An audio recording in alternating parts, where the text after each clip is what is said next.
Nuestro Museo de Historia Natural. Para ello vamos a conversar con el licenciado Gustavo Nemes, quien ya ha venido en otras oportunidades y también en esta ocasión nos acompaña. ¿Cómo te va, Gustavo? Gracias por venir, tomarte este tiempo esta noche. No, muy bien, muchas gracias a ustedes por la invitación. Gracias.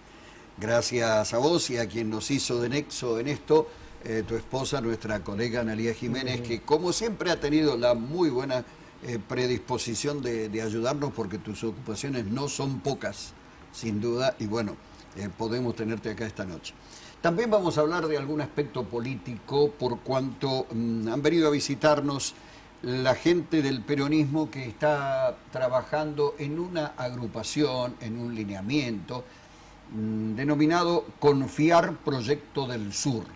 Y ellos nos van a decir qué quiere decir esto de confiar, más allá de lo que el verbo específico indica y la importancia intrínseca que esto tiene. Si algo necesita nuestro país es confianza externa. Estamos viendo y escuchando hablar todos los días que al final se está terminando un cuatrienio y la tan mencionada lluvia de inversiones no llegó, de manera que la confianza puede debilitarse, pero también desde el punto de vista interno, donde hay mucha gente que se encuentra defraudada o al menos no atendida en sus necesidades fundamentales, o también haber creído y ahora encontrarse con una realidad que por distintos motivos no es la que esperaban. Pero bueno, hablaremos de esto en algún momento seguramente. Nos va a acompañar la gente de Confiar, la señora Estela Catalán y el ingeniero Guillermo Guida, quienes son dos de los exponentes principales de este lineamiento. Primer tema entonces, el hallazgo arqueológico. ¿Cómo se da esto, Gustavo, y cómo ustedes logran trabajar, descubrir y dar a conocer, con todo el profesionalismo que esto requiere, un hallazgo de más de 1500 años, o no sé exactamente cuánto es? Sí, el sitio arqueológico El Indígeno fue descubierto a principios de la década del 70 por un grupo de andinistas, entre los que se encontraba Juan Carlos Tetrop, muy conocido acá, San Rafael, claro.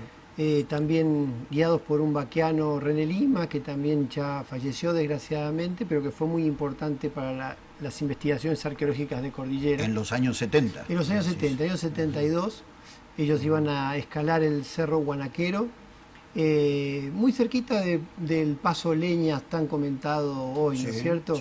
Pero el Paso Leñas real, el verdadero, el Paso Leñas que tiene siglos de uso, y que es el que le da el nombre al paso que se quiere construir hoy a través del túnel, ¿no es cierto? Este Paso Leñas tiene una altura de más o menos unos 4000 metros.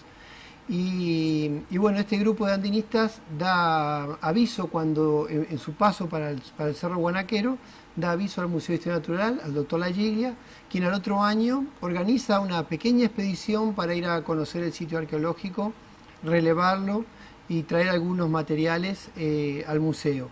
En el año 94, para mi tesis doctoral, ya yo estaba viviendo acá, organizamos otra expedición, pero también pequeña, para poder tener una idea de la cronología del sitio y algunas características excavando algunas de las habitaciones de ahí. Así que después de 25 años recién pudimos organizar lo que estábamos esperando, que era una expedición de envergadura con financiamiento importante para esto y con un grupo de investigadores y colaboradores de unas 13 personas, más los vaqueanos. Así que bueno, pudimos llegar al lugar con otro, que ahí se alcanza a ver en las imágenes, ¿no? Todas esas círculos son las habitaciones. Tenemos en la concentración principal que estamos viendo ahí en pantalla. Allí están ustedes trabajando. Eso somos nosotros trabajando. En esa concentración principal hay unas 130 estructuras de piedra que habían sido identificadas ya en estas campañas previas, pero que gracias al uso del dron con el que obtuvimos estas imágenes, pudimos prospectar todos los alrededores y el número de estructuras que estaba entre 120 y 130, hoy ya sabemos que son unas 200 más o menos. Lo que habla de la importancia de este sitio arqueológico, que es un sitio con características muy particulares, únicas. Por eso ha llamado la atención no solo de los investigadores de nuestro país, sino también de investigadores del extranjero, fundamentalmente de Chile, que están siempre esperando alguna novedad de este sitio arqueológico, pero también de investigadores de Estados Unidos, que han trabajado en sitios parecidos del oeste de la Gran Cuenca, y que en este caso nos han acompañado también en estas investigaciones porque están muy interesados en saber cómo vivían estos cazadores-recolectores hace más de 1500 años en este sector de la cordillera de San Rafael y muy próximos al límite con Chile. Claro. En estos hallazgos que ustedes han hecho, ¿se puede calcular cuántas personas vivían ahí? ¿Cuántas personas residían? ¿Qué grupo demográfico era? Sí, es una pregunta muy interesante la que haces vos. Originalmente se pensó de que, dada la gran cantidad de estructuras, podríamos estar hablando de unas 400, 500 personas que están viviendo en el lugar, pero hoy sabemos de que el sitio no fue ocupado simultáneamente, sino que por el contrario, hay sectores del sitio que son más antiguos y sectores que son un poquito más nuevos, un poquito más tardíos. El sitio fue ocupado entre 1500 y unos 800 años antes del presente, por lo menos lo que sabemos hasta ahora. Vamos a ver con estas investigaciones si se estiran estas edades, pero lo que vemos es que probablemente el sitio fue ocupado de a grupos de a 10 estructuras, y no sabemos por qué razón, pero aparentemente cuando subían nuevas familias, nuevos grupos o lo que sea, en vez de reutilizar las estructuras que estaban, construían nuevas, y eso aparentemente ha ido increciendo el número de estructuras, alcanzando estas 400 estas 200 que hemos podido identificar hasta ahora, ¿no? Perfecto, o sea, lo cual indica que iban cambiando de lugar, no necesariamente que fueran pueblos nómades. Todos, digamos, estamos hablando de grupos nómades, ¿no? Sí. Todos son grupos nómades. Sabemos que el lugar puede ser ocupado solamente durante el verano, durante los 3 meses de verano. Después está cubierto de nieve. De hecho, ahora durante el verano tuvimos una tormenta de nieve bastante fuerte que nos tuvo sin posibilidad de trabajar durante un par de días. Así que es un ambiente muy hostil, está muy cerca del límite de la vida, digamos, en cordillera, que está más o menos a unos 3.700 metros ese límite. Acá estamos a unos 3.400 metros.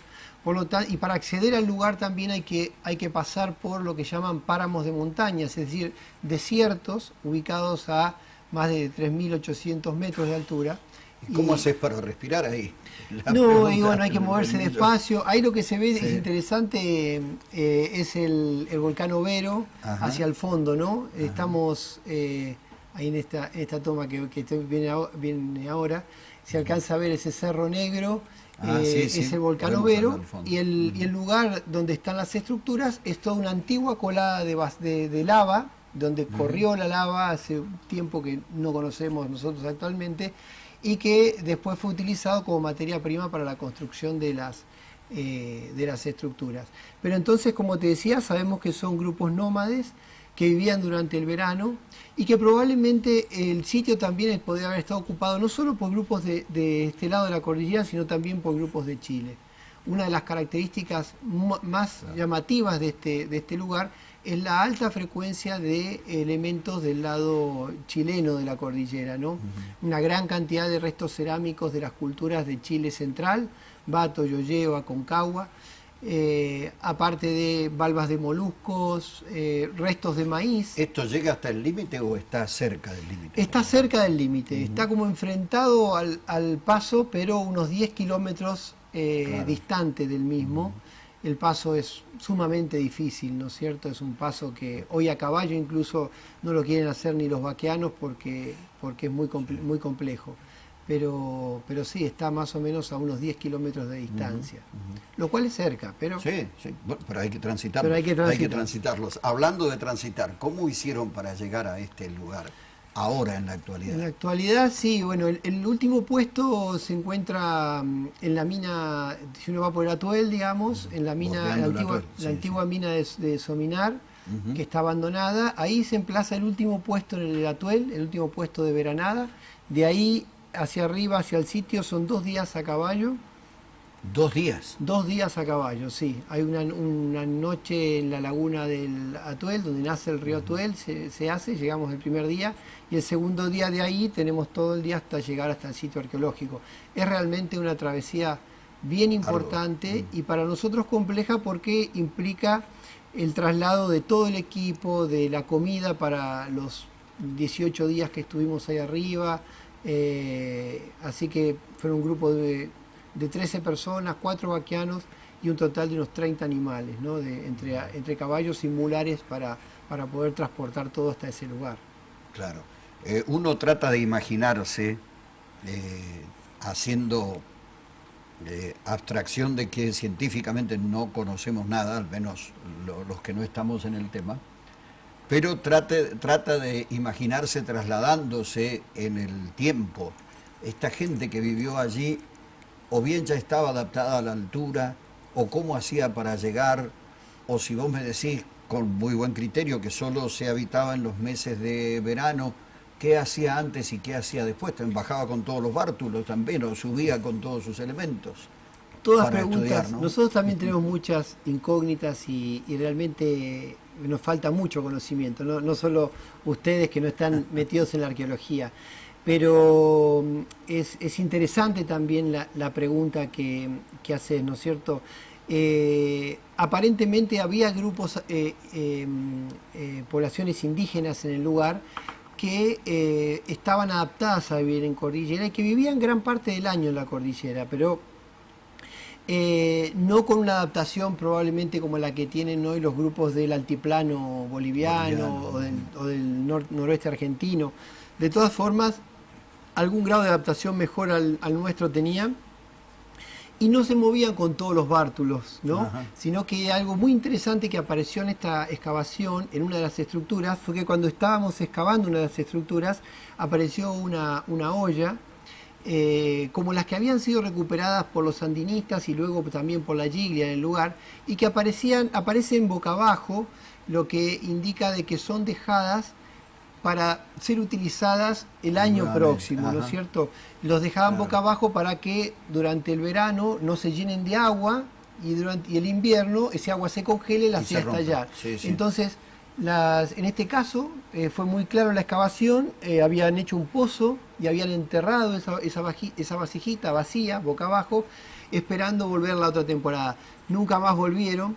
En este caso, exactamente, ahí se ve la copia de esta vasija que para nosotros es sumamente importante porque corresponde a lo que la Giglia había llamado cultura del overo o la cerámica de tipo overo y que gracias a haber sido encontrada en la excavación, nosotros vamos a poder tener un fechado muy acotado de la antigüedad de esas vasijas y nos va a permitir entonces caracterizar cronológicamente esa cultura. Pero lo que quiero decir con esto es que no iban y venían con todo, sino que aparentemente gran parte de su equipamiento lo dejaban en el lugar y volvían con lo mínimo indispensable, ¿no es cierto? ¿Cómo se hace la datación de estos elementos?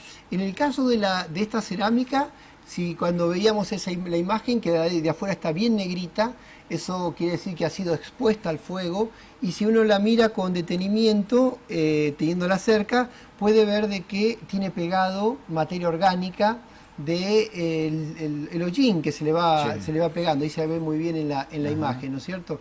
Todo eso que parecen imperfecciones, en realidad uno podría limpiar esa ollita y sacar todo el hollín que tiene pegado. Ese hollín es materia orgánica, fundamentalmente carbón, pero puede haber resinas o tipos o restos de comida que se han ido pegando a la vasija y eso uno lo puede fechar por carbono 14, ¿no? En este caso hay que fechar con muy poquito, por lo tanto no se puede hacer en Argentina. Nosotros trabajamos con distintos laboratorios de los Estados Unidos, donde con una muestra de 5 miligramos de materia orgánica uno puede saber la antigüedad de la última vez que esa vasija fue puesta al fuego, ¿no? Ah, mirá qué bien. Sí, mirá qué bien. Muy interesante. Podemos tener ese dato. Está bien. Limpiarla sería borrar historia. Sí, exactamente. Fíjense, cuando la estoy agarrando ahí, la estoy agarrando con sumo cuidado para que no se desprenda nada. Le sacamos una fotito y enseguida la metimos adentro de una bolsa para que no se siga desprendiendo esa materia orgánica, porque nos puede servir para saber la antigüedad. Pero también hay muchos análisis que se pueden hacer de residuos orgánicos que nos permiten conocer qué es lo que se cocinó, por ejemplo, o qué tipo de leña se utilizó para el fuego y demás. Así que es uno de los tantos hallazgos tan hermosos que aparecieron en esta excavación.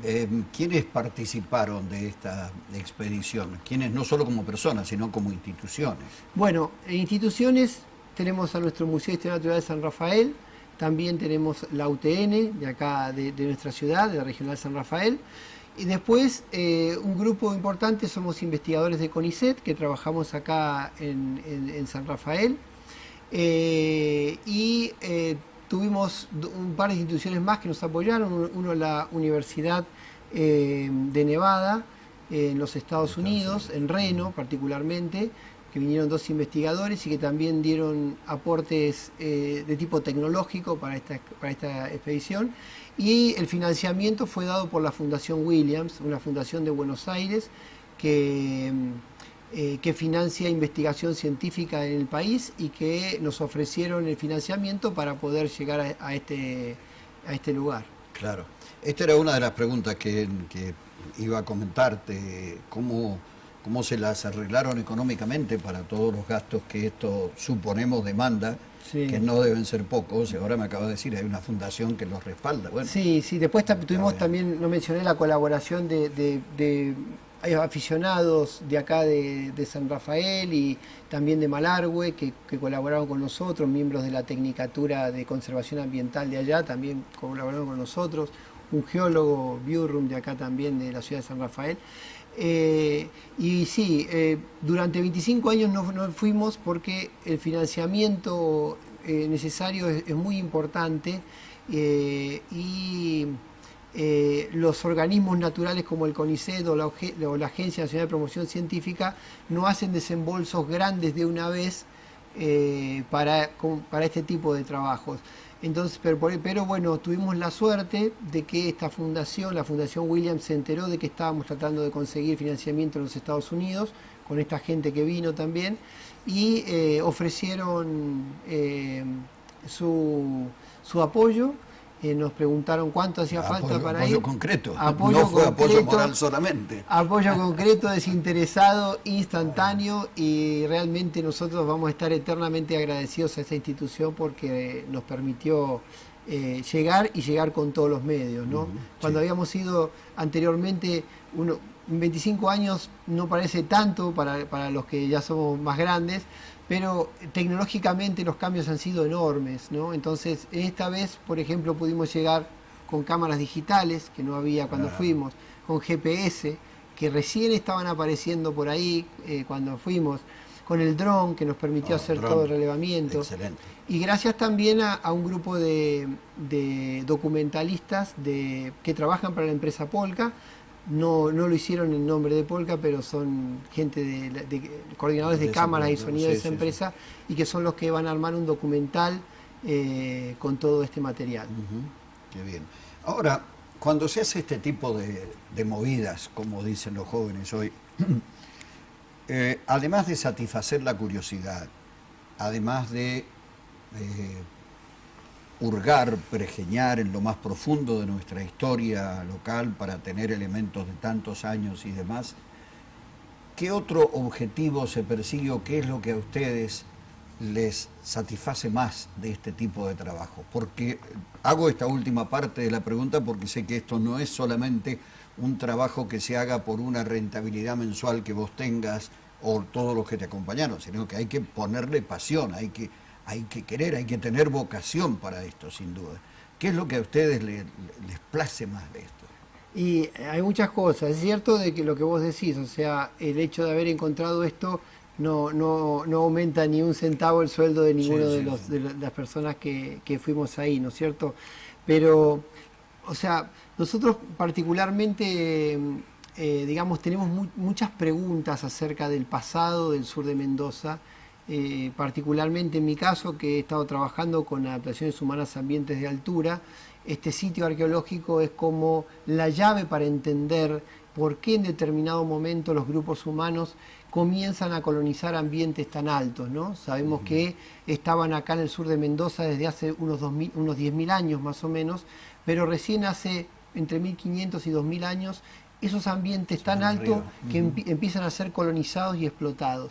Entonces, para mí ese tipo de preguntas son las que me mueven, ¿no? Más allá también de lo lindo como arqueólogo y como persona de poder desenterrar objetos que fueron utilizados por personas, que estuvieron en las manos de personas y que constituyeron el patrimonio de esa gente y que hace siglos atrás, ¿no? Y que uno los encuentra y dice, voy a pensar que acá este fogón estuvo siendo utilizado para cocinar, para calentarse, las puntas de proyectil que aparecen, las puntas de flecha, los adornos, muchas cuentas de collar también. Entonces uno piensa en esas personas que también tenían todos esos adornos personales y que bueno, que estuvieron viviendo ahí, pero bueno, lo que más nos motiva a nosotros tiene que ver con estas preguntas y el caso de, ahí están sacando la olla, y que bueno, a nosotros nos abre también una enorme cantidad de preguntas nuevas, ¿no? Más allá de las que nos llama la atención con qué meticulosidad se trabaja, ¿no? No es cuestión de agarrar un elemento y sacarlo así porque sí nomás. Ese es uno de los... demanda paciencia, tenacidad. Y demanda mucho tiempo, ¿no? Y eso también, en cierta forma, también encarece los trabajos, porque uno tiene que estar mucho tiempo. Uno más o menos puede excavar 10 centímetros por día con el equipo que estamos. Ahí está Adolfo Gil en las excavaciones. Entonces, demanda mucho tiempo y hay que estar mucho tiempo ahí tratando de no romper nada, de cuidar y de documentar permanentemente lo que uno va sacando. Claro. Uno tiene que ir viendo, ese es el trabajo que se hace en las zarandas, ¿no? Uno veía recién cómo con la esteca iba sacando de a poquito la tierra alrededor de la... Bueno, pero toda esa tierra después, si bien la sacaron con mucha minuciosidad tratando de que no se pase nada, toda esa tierra va a las zarandas que veíamos recién y se zarandea con zarandas de 2 milímetros de espesor para evitar de que si algo se le pasó al excavador no se le pasa, aparezca en la zaranda. Y así es como que aparecen cositas bien chiquititas. Una especie de doble filtro. Es un doble filtro. Y tenemos un tercer filtro también, que es la flotación, donde agarramos sedimento y lo sumergimos en el arroyo para evitar de que se escape nada. Y todo lo que queda flotando, lo que queda en el fondo, va a parar a bolsas y se traen completos al laboratorio donde se miran bajo lupa, ¿no? O sea, no solo todo esto, sino que después también una muestra siempre extraída y se revisa bajo la lupa. Vos sabés que yo te decía esto de la vocación, porque recuerdo haber tenido el orgullo de haber hecho varias entrevistas, haber conversado varias veces con el doctor Lagiglia. Ajá. El doctor Lagiglia empezaba hablando técnicamente, como corresponde, como sus conocimientos lo respaldaban para ello, y a los pocos minutos ya hablaba con toda la emocionalidad del momento, o sea, se obsesionaba con eso y disfrutaba haciéndolo. Por eso creo yo que bueno, todos los que están en este tema deben tener una alta dosis de vocación.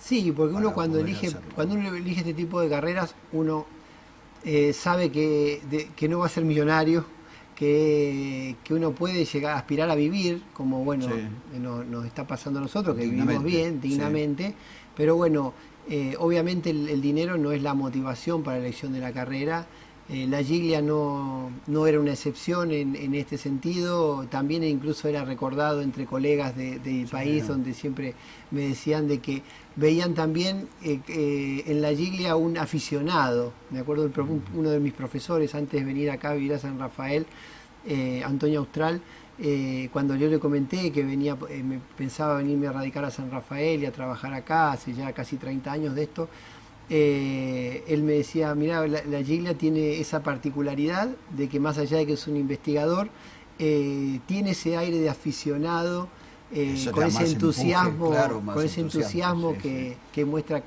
los que son aficionados a este tipo de cosas, y que bueno, que también le ponen un plus, ¿no? Sí, a la profesión también. Pero porque se puede ser feliz con esto, sin duda. Sin duda, la verdad que nosotros realmente somos muy felices con lo que hemos podido encontrar en esta oportunidad. Yo estaba sacando un poco de cuentas de años, ¿no? 1500 años para atrás en este hallazgo.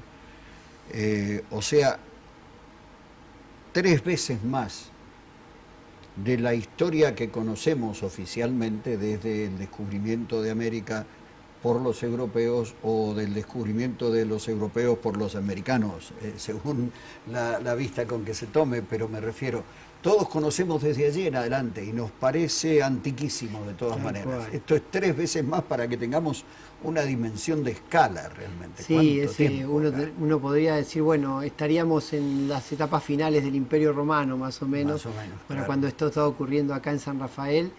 Y es muy importante también esto que vos decís de estas 3 veces lo que 3 veces se me ocurre el en este momento, claro, pasamos hace poco tiempo los 500 años de la conquista o como se le llame, y estos son 3 veces más. 3 veces más, 3 veces más. De hecho, justamente por esto que vos comentás, siempre la gente nos pregunta, y bueno, ¿y eran huarpes o eran puelches o eran pehuenches? Y el tema es, no eran ni huarpes, ni puelches, ni pehuenches. Eran grupos previos a los huarpes, a los puelches, a los pehuenches. Este que estamos ahora es un área, cuando llegan los españoles, estaba ocupado por los puelches, ¿no es cierto? Pero a los puelches es difícil remontarse más allá de 700, 800 años atrás, y en este caso uno podría decir que serían predecesores de los puelches, casi con seguridad que no eran puelches. También es distinta su tecnología, uno ve cosas diferentes. Así que para de la tecnología de un pueblo o demostrada así en un asentamiento humano, se puede deducir la cultura, las costumbres, la forma de vida cotidiana, o al menos en cierta periodicidad que tuviera. Y bueno, ese es uno de los grandes desafíos de la arqueología, ¿no? Es tratar de, con esos escasos restos materiales, como decimos, el registro estático, que está ahí quieto y enterrado, nosotros darles la dinámica de las actividades que se desarrollaron con todo eso, y justamente a través de esos restos uno lo que intenta es reconstruir su forma de vida, si es posible sus creencias, el tipo de dieta y demás. Algunas cosas son más fáciles de alcanzar, y como por ejemplo la dieta de esas poblaciones, y otras son más difíciles, como por ejemplo las creencias. Pero sí, la arqueología aspira a través de estos pequeños restos que dejaron, de estas pequeñas pistas, a tratar de reconstruir todo lo más que se pueda de la forma de vida de estas sociedades. Perfecto. Bueno, si vos me permitís, vamos a hablar un poquitito de Gustavo Neme como persona, que lo hemos visto acá trabajar durante todos estos casi 30 años, como vos decís. Viniste bastante joven, acá seguro a embarcarte en todo esto. Y, ¿dónde estudiaste vos? Estudié en la Universidad de La Plata. Yo soy originalmente de la ciudad de Berazategui, del Gran Buenos Aires. Y bueno, estudié en la Universidad de La Plata, donde estudió también la Giglia, donde estudió también el que está en la foto ahí, Miguel Giardina, y Adolfo Gil, que son también mis compañeros, y bueno, otros compañeros colegas que también se han instalado en el sur de Mendoza ahora. Pero estudié ahí en la Universidad de La Plata, y cuando me recibí vine a San Rafael. Durante el transcurso había conocido a Adolfo Gil, que fuimos compañeros en la universidad. Y como yo venía desde chiquito a San Rafael, porque la hermana de mi mamá... o sea, ¿tenías lazos familiares? Sí, tenía la hermana de mi mamá que se recibió de ingeniera en La Plata también y se vino a trabajar para la construcción de Agua del Toro. Ajá. En 74, si mal no recuerdo. Y a partir de ahí, nosotros éramos chicos. Venían con frecuencia, ¿no? Y todas las fiestas había que venir a pasarla acá a Agua del Toro al principio, después ya se casó con Marín Sí. y se vinieron a vivir a San Rafael, tuvieron a mis primas, así que después empezamos a venir primero a Las Paredes, donde tuvieron la finca, después acá en la calle O sea, Bombal. acá en la zona venían frecuentemente. Frecuentemente y bueno, yo cuando ya me vine tenía amigos acá en San Rafael y tenía este pedazo de mi familia que fueron los que me dieron casi 3 años, estuve viviendo en la casa con ellos hasta que me casé. Perfecto. ¿Y de allí decidiste radicarte acá y seguir trabajando y estudiando todo esto desde aquí? Sí, cuando yo estaba estudiando, estaba en segundo, tercer año de la universidad, vine por primera vez, había venido de vacaciones como tantas otras veces, mi tía me presentó a la Giglia, me dijo, vení que te voy a presentar a la Giglia, y ahí la Giglia me invitó a una campaña que hacían a las leñas, ahí en la zona de las leñas.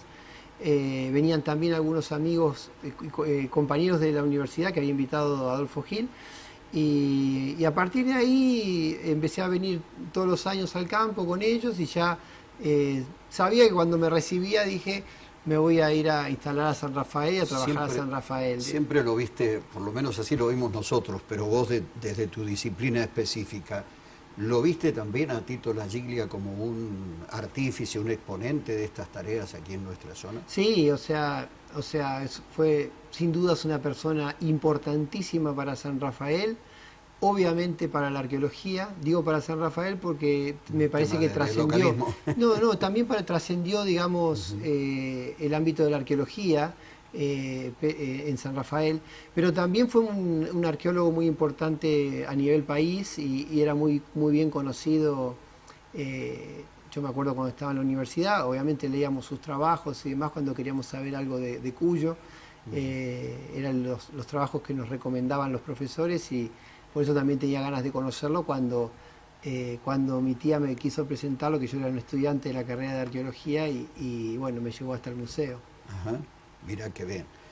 Para nosotros siempre ha sido una satisfacción que gente como vos, que siendo joven te recibís, podías haber elegido cientos de lugares en el mundo para trabajar y desarrollar tu actividad por lazos familiares o por lo que fuere, hayas decidido venir aquí a acompañarnos y ahora se vayan, entre otros, conociendo estos logros. Seguimos viendo imágenes y son apasionantes en realidad. Bueno, esto es lo que da el dron, ¿no? Porque te da una imagen a escala, muy importante, sin ninguna duda.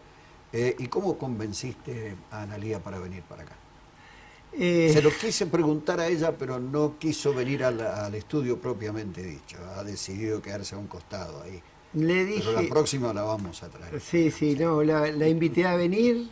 Le dije que me gustaría que venga, que me acompañe, que venga. No estábamos de novio cuando yo me vine acá, sino que nos pusimos de novios después, cuando yo ya estaba viviendo acá, y le dije que yo no pensaba moverme de acá, que hacía 3 años, un poco menos, 2 años y tanto que había venido y estaba muy bien acá en el grupo, qué sé yo, y ella dijo que ella sí se vendría y... Bueno, listo. Así fue. ¿Qué más hay que...? Bueno, volviendo al tema de los hallazgos arqueológicos, ¿cómo sigue todo esto ahora, Gustavo? Bueno, ahora viene la tarea más ardua, que es la de realizar las investigaciones en el laboratorio. Calculamos entre 1 y 2 años de análisis de todo lo que hemos traído. Hay que analizar desde los instrumentos de piedra, la cerámica, la semilla, los huesos y empezar a desentrañar todo esto para tener una idea de por qué estaban viviendo ahí, qué estaban consumiendo, cuál era la tecnología, cómo cambió a lo largo del tiempo, y también tenemos la necesidad de enviar las muestras de carbón. ¿En qué laboratorio se hace esto? Todo el análisis este que estoy mencionando lo vamos a hacer entre el laboratorio del Museo de Historia Natural de San Rafael y el laboratorio que está en el Centro Tecnológico de la UTN en Los Reyunos, donde tenemos un laboratorio grande montado ahí. Sí. Y para el carbono 14 nosotros lo trabajamos fundamentalmente con Arizona, es un laboratorio muy importante a nivel mundial y que siempre nos ha hecho buenos precios, nos ha ayudado. Y después ya hay algunas cosas... Eso es bueno tenerlo en cuenta también. Sí, es muy importante. Y después también hay muchas cosas que de a poquito hemos podido ir armando acá en San Rafael y que ya se pueden hacer en San Rafael, como por ejemplo los estudios de isótopos estables, que tenemos un laboratorio que montamos en la UTN el año pasado y que ya está prestando servicios a todo el país y a varios países de la región también, con el cual nosotros podemos saber, por ejemplo, haciendo el análisis de los huesos de los esqueletos humanos, uno puede llegar a saber qué comían o dónde tomaban agua, así que son cosas que se han ido montando a lo largo del tiempo y que ya en San Rafael se pueden hacer sin problema. Perfecto. Bueno, te agradezco mucho todo este rato que has conversado con nosotros, Gustavo, nos has ilustrado tremendamente y realmente es un tema apasionante. O sea, la Giglia no se equivocaba cuando se emocionaba entero y lo iba transmitiendo. Bueno, cuando tengan otros resultados notables, así ilustrativos, que son siempre curiosos, avisanos para conocerlos nosotros también, que nos interesa mucho este tema, y estoy seguro que mucha de la gente que nos está viendo también. Así que seguimos en contacto. Bueno, 1.000.000 de gracias por la invitación y por darnos la oportunidad de poder difundir nuestras actividades, que por ahí muchas veces no son las que más se conocen, ¿no? Pero por ahí, viste que las actividades que uno realice por ahí depende del impacto que claro, tiene, ¿no? Y cuando las cosas requieren más tiempo, bueno, también demora más ese impacto en producirse, pero esto que ha tenido trascendencia nacional e internacional y que nos tiene a nosotros como escenario, realmente un poco alimenta nuestro ego también, sin vanidad, ¿no? Pero bueno, por lo menos. Muchas gracias, Gustavo. 1.000.000 de gracias. Muy amable, gracias. Sí. Hemos estado este rato charlando así, nos quedaría mucha tela para cortar todavía, con el licenciado Gustavo Neme, del Museo de Historia Natural. Se nos quedó por preguntarle cómo está la ciencia y la investigación actualmente a su criterio, cómo se lleva con el ministro o el secretario, ahora Lino Barañao, en fin, hay un montón de otros temas que van más allá de este hallazgo arqueológico que en algún momento lo vamos a conversar seguramente. Vamos a la pausa, enseguida hablamos del tema político con la gente de Confiar, Proyecto del Sur. Ya volvemos.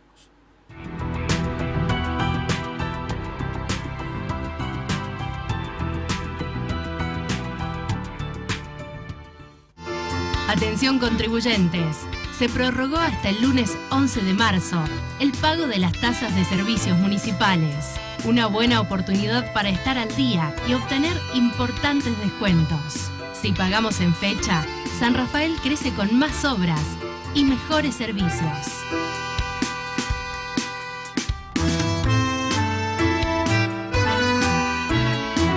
Tu municipio. En Montemar, pedir tu préstamo personal es fácil como pedir un deseo. Préstamos en el acto, solo con DNI y CBU y sin historial crediticio. Conoce más en montemar.com.ar. Es fácil, es Montemar. Nuevamente el Canab en General Alvear.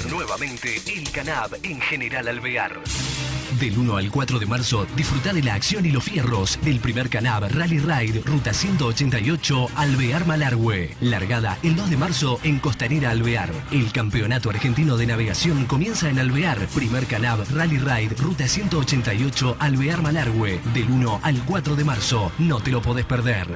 Invita Gobierno de Mendoza, Municipalidad de Malargüe y Municipalidad de General Alvear.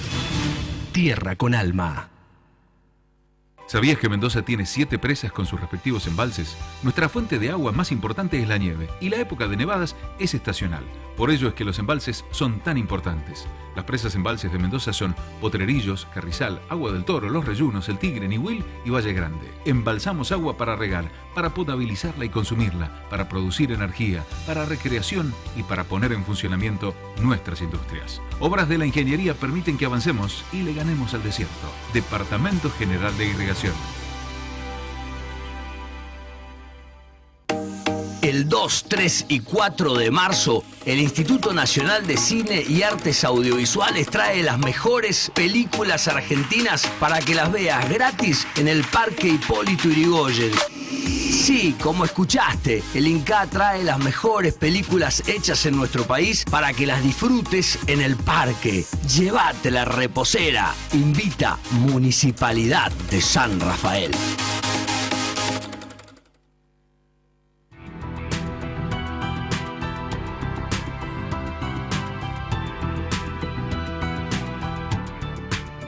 Seguimos acompañándolos en Periodismo de Opinión de esta noche. Algo, porque va a ser mucho lo que vamos a tener este año, de la actividad política, pero a nivel local o regional, como nos gusta tratarlo fundamentalmente, porque es de este tipo de cosas que tenemos más cerca, que más cerca podemos trabajar con ellos, que más cerca podemos acercarle inquietudes y que más cerca los tenemos para reclamarles en todo caso. En caso que así sea, si no, no, por supuesto. Bueno, nos está acompañando la señora Estela Catalán, conocida afectuosamente como Coqui Catalán, y el ingeniero Guillermo Guida, un conocido nuestro, sobre todo en todos aquellos temas que tiene que ver con lo agrícola, lo sanitario, lo productivo y demás, por su importante trayectoria dentro del INTA, como todos lo conocemos. Pero ahora, bueno, en el plano político, ¿en qué estamos trabajando, Estela? Y bueno, vos sabés que para mí la política ha sido siempre una de mis debilidades, porque... Viene de familia eso, ¿no? Sí, bueno, pero fundamentalmente por mi convicción de que la política es quien te maneja la vida, a todos. Y no puedo entender que haya gente que diga que es apolítica, porque estamos todos involucrados en la política. No hay nada político. No hay nada que nos pase por la política. Cada paso que demos pasa por la política. Entonces, este andar de muchos años en la política me ha hecho entender que hay que en algún momento de la vida jugársela, ¿no? Y como nosotros con Guillermo Guida hace años que hemos trabajado juntos y hemos elaborado un pensamiento que culminó en un proyecto que a nosotros nos gusta un montón, decidimos presentarlo en sociedad, decidimos presentárselo a la gente de San Rafael y para entusiasmarlos también en que hay una posibilidad cierta de que podamos cambiar el destino de San Rafael y volverla a recuperar su destino de grandeza. San Rafael se hizo con el aporte fundamental del trabajo del hombre de campo. Y queremos volver otra vez a eso porque entendemos que el trabajo de campo es el que genera más mano de obra en nuestra región. No es lo mismo la pampa húmeda, donde van, plantan, no, pueden, sin duda, cada una tiene sus características. La nuestra es esta. La nuestra es esta, es la de el trabajo de la familia, es el trabajo temporario, si se quiere, pero también que tiene sus secuelas durante todo el año para mantener las plantaciones. Este es uno de nuestras opciones, digamos, para poder revertir la situación de crisis que vive San Rafael, que es muy grave, Pedro, muy grave. Nosotros hemos andado hace ya varios días detrás de los, por todo recorriendo el territorio, y la situación de la gente del campo es muy fea, muy fea. Y creo que se va a empeorar más en cuanto no tomemos conciencia de que debemos generar trabajo para la gente. Está casi desierto el campo, han quedado las personas mayores nada más, los jóvenes ya no quieren trabajar en estas tareas rurales porque ya conocemos cuál es el diagnóstico. Sí, las inclemencias, la falta de rentabilidad. La falta de rentabilidad, cosechan y la fruta no tiene precio. Bueno, todas estas cosas que de alguna manera hacen que se bajen los brazos. Y en este momento que hay un problema que siempre daba un poco de oxígeno a aquella producción que, aunque el productor propiamente no la instrumentara, pero se la daba a alguien que la instrumentaba y lograba exportarla y que daba una rentabilidad más o menos. Nuestro principal país de recepción de nuestras exportaciones es Brasil, y ahora nos ha bajado la compuerta en varias cosas, estamos en una crisis adicional tremenda. De todas maneras, yo esta parte de producción se la voy a dejar a Guillermo Guida, que es el experto, y yo te voy a hablar de la parte política, digamos, del proyecto, que tiene su clave en el nombre de esta agrupación, que es confiar. Confiar significa construcción federal, integración, autonomía y regionalización. Nosotros creemos fundamentalmente que tenemos un proyecto que es a corto, a mediano y largo plazo. En el corto plazo, ¿qué es lo que pretendemos? Una reforma de la Constitución.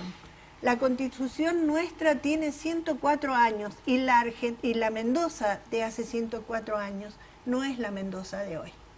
Ni siquiera en la Constitución provincial está contemplado el cuidado del medio ambiente, cosa que es fundamental para nosotros que apuntamos justamente al tema de recuperar la producción rural. También hacemos una propuesta, pero muy firme, en cuanto a que podríamos de alguna manera tener como en otras provincias argentinas un sistema unicameral. Creemos que no tiene sentido tener una Cámara de Senadores y una Cámara de Diputados. La Cámara de Senadores viene de una tradición inglesa, de la Cámara de los Lores, que no tiene nada que ver con nuestra idiosincrasia, y creemos que podríamos agrandar el espectro de la representación en cuanto a territorio y a los departamentos, pero tener un sistema unicameral. Esto no es ningún invento nuestro. Hay 20 provincias argentinas tienen sistema unicameral. No lo tiene ni Mendoza, ni San Luis, ni la provincia de Buenos Aires. Entonces, ¿por qué nosotros tenemos que ser una isla dentro del panorama político de Bueno, vos tenés experiencia en este tema político, cuando has sido concejal, dirigente permanentemente,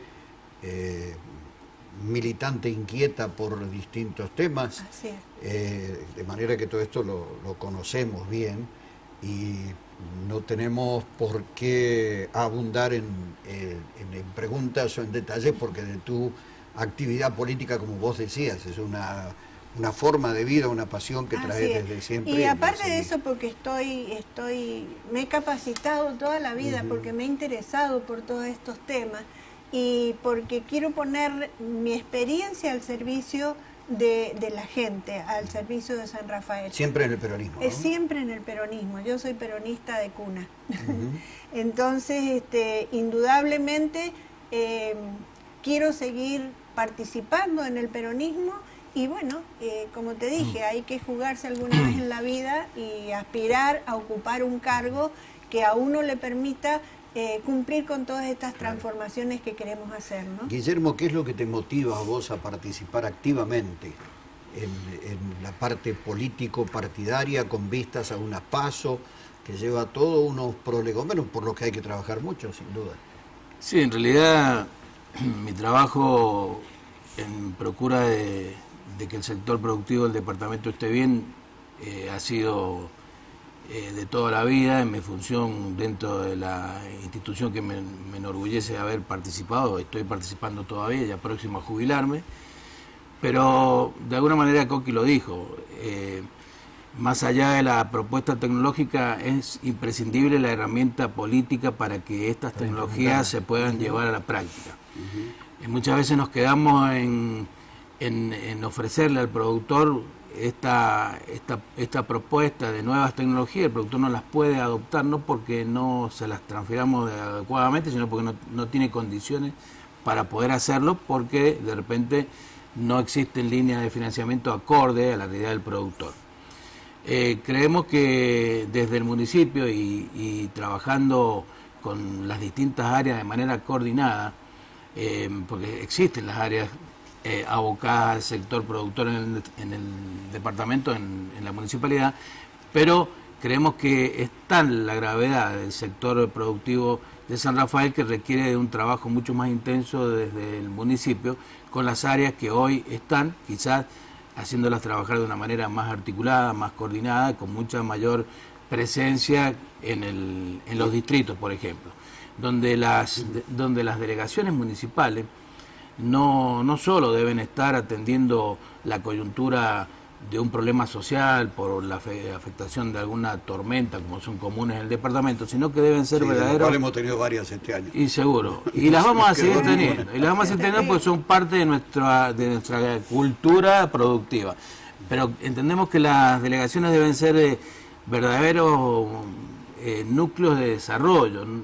Y para ello también pensamos que deberían haber alrededor de cada una de estas delegaciones consejos locales, conformados por gente de la misma comunidad, sí, independientemente del color político que sea, no nos debe interesar. Si verdaderamente estamos pensando, como decimos, en recuperar la historia, en volver a crecer, esto tiene que ser casi, podríamos decir, como una política de Estado, que independientemente de cuál sea el partido, todos estén unidos en un mismo objetivo, que es justamente nuestro proyecto.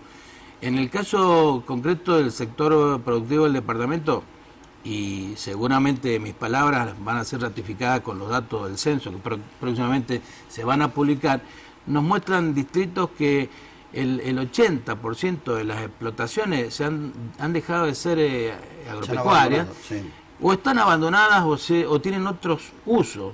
Por ejemplo, distritos como Cuadronega, Ramacaída, por ejemplo, el 80% o incluso más del 80% están volcados a actividades más relacionadas con el turismo, con mucha prestación de servicios. Son casi hoy distritos de prestación de servicios más que distritos productivos. Cuando históricamente ha sido distinto. Por supuesto, han sido distritos donde la ciruela ha sido todo un cultivo emblemático y hoy prácticamente no están.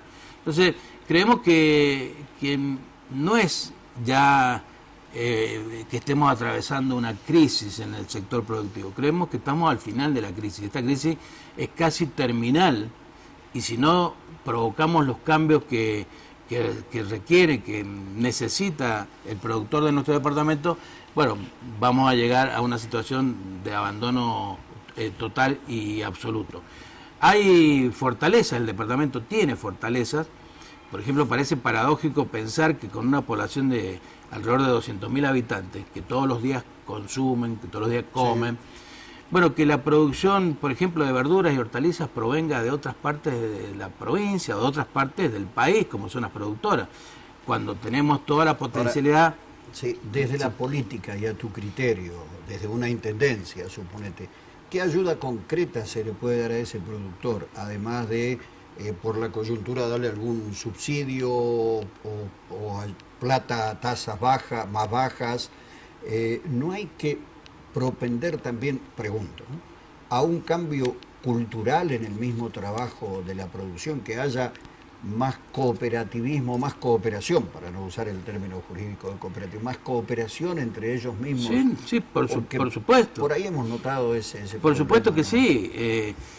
De hecho, hemos tenido fuertes componentes cooperativos en el departamento, muchos no han llegado a buen término, quizás porque falta participación, porque de repente esto es un problema que nos aqueja a todos, donde hay cabezas que manejan o que se encargan de gestionar, por ejemplo, cooperativas, y los cooperativistas de repente se confían y no participan lo suficiente como para que no haya desviaciones que terminan haciendo que fracasen estos movimientos cooperativos. Pero qué mejor ejemplo de movimiento cooperativo en nuestro departamento, como son las cooperativas vitivinícolas, como te puedo nombrar Agullo o Sierra Pintada, el Cerrito, todas de alguna manera también luego integradas en una federación de cooperativas, una cooperativa de segundo grado. O sea, el concepto del cooperativismo, por lo menos en lo vitivinícola, está. Quizás lo que deberíamos